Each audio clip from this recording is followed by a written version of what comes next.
These people, come here. Yeah, another beautiful day here in Genarendal. It's just a bit cloudy, probably gonna rain in the afternoon. Right? Yeah. So recently the topic of Afrikaans came up. You know, what is the origin of Afrikaans? How did it come to be the language that we know today as Afrikaans? It wasn't always called Afrikaans.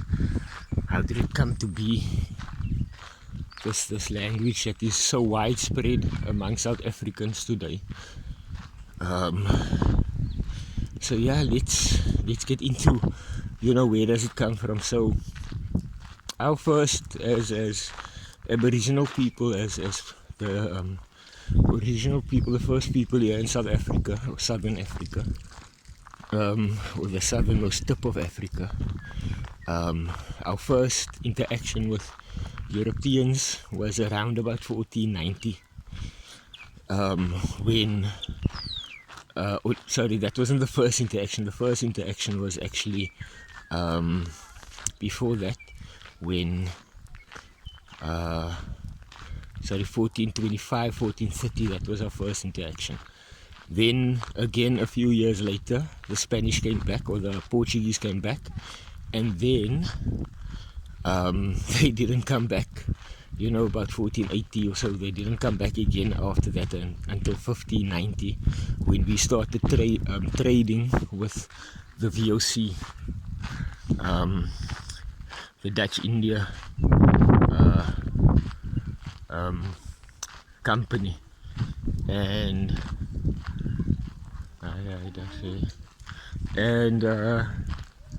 in order to facilitate trading with these Europeans, the Aboriginal people came up with a language. This wasn't the first time that they came up with a language in order to facilitate communication between people of two different tongues.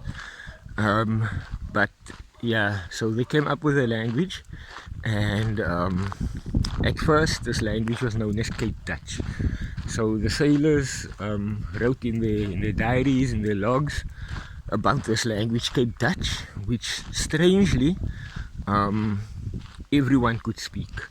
Everyone could understand easily, or rather, not speak, but everyone could understand easily.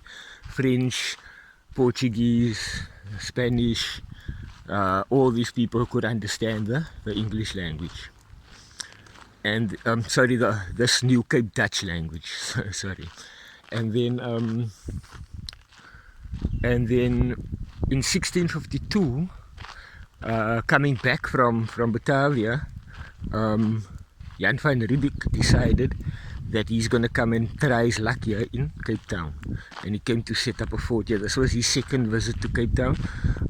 His first visit to Kaap de Goede Hoop, his first visit was on his way to Batavia. So his second visit, coming back, being called back to Holland for disciplinary action for his actions in Batavia, he decides to stop here in Cape Town and try to win back face with the company, basically. So he stops down here, and they're still speaking this language that they've used, this Cape Dutch. And then they start bringing other people to come live here in Cape Town. Other Europeans start coming to live here.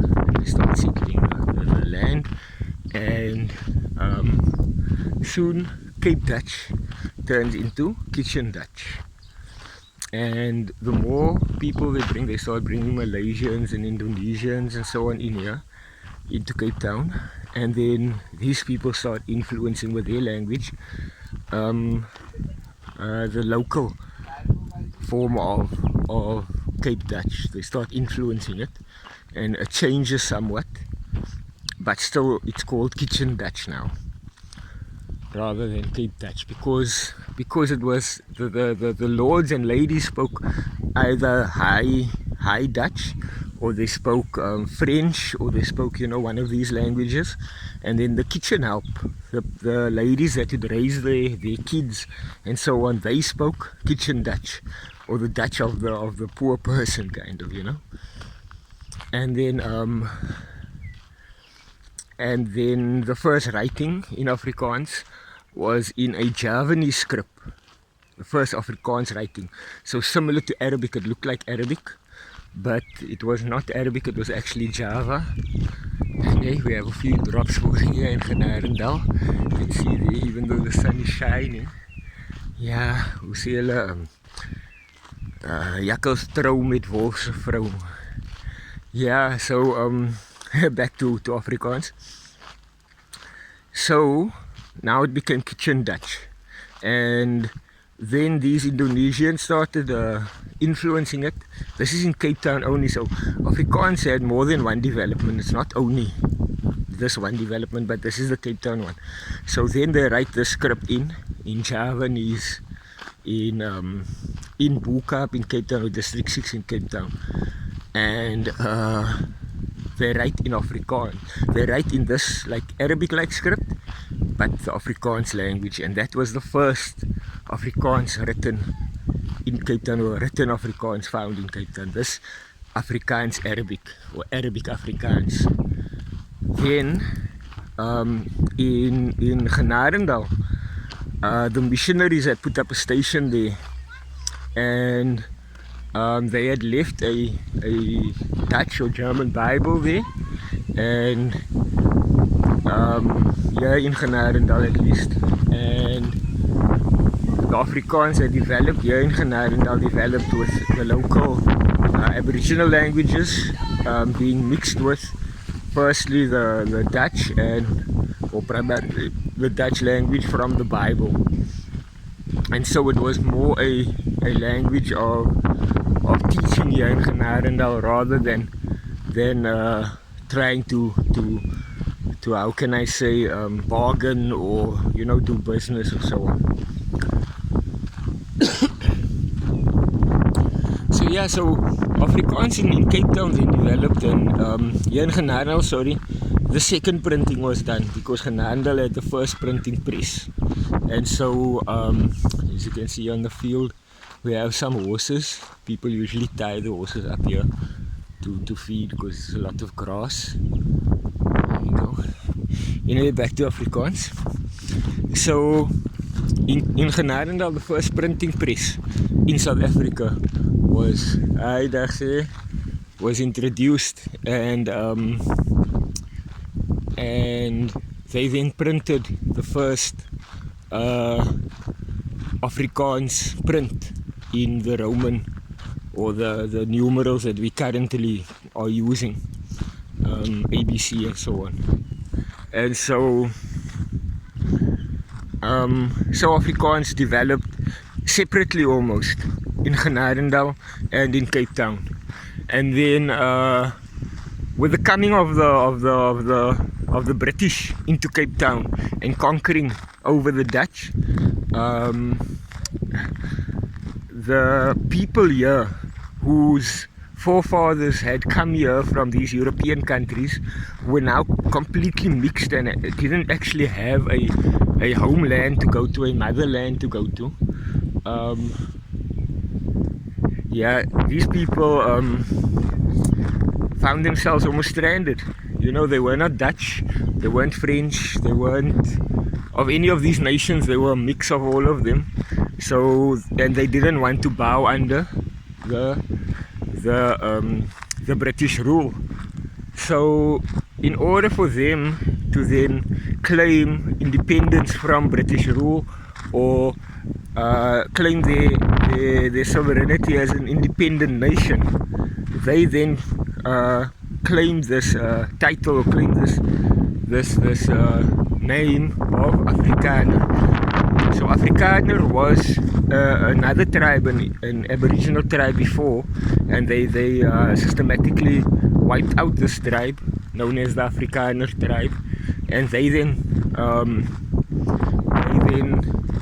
appropriated that name for themselves, the Afrikaner. And we can see this even in America as well, where rather than the Aboriginal people being called the Americans, the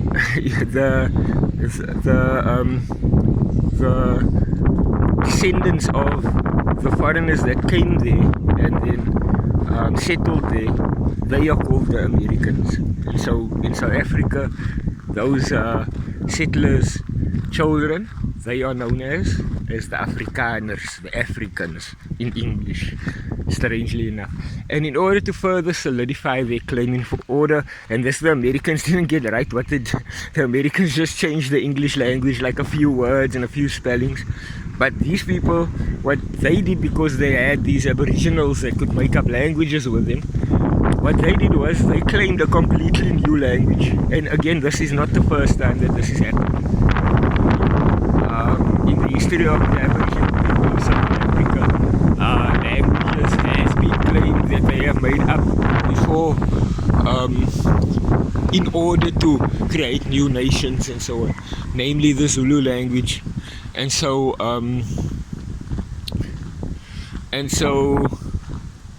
Afrikaans then became the national or the official language of the Afrikaner nation, because this is what they grew up with.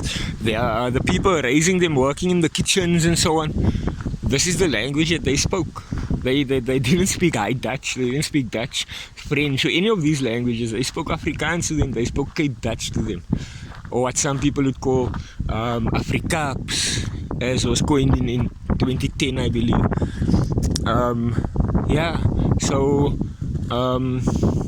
So they claimed this language Afrikaans for them, which actually, like I said, was made up or created by the Aboriginal people of Southern Africa and not by the Afrikaner people.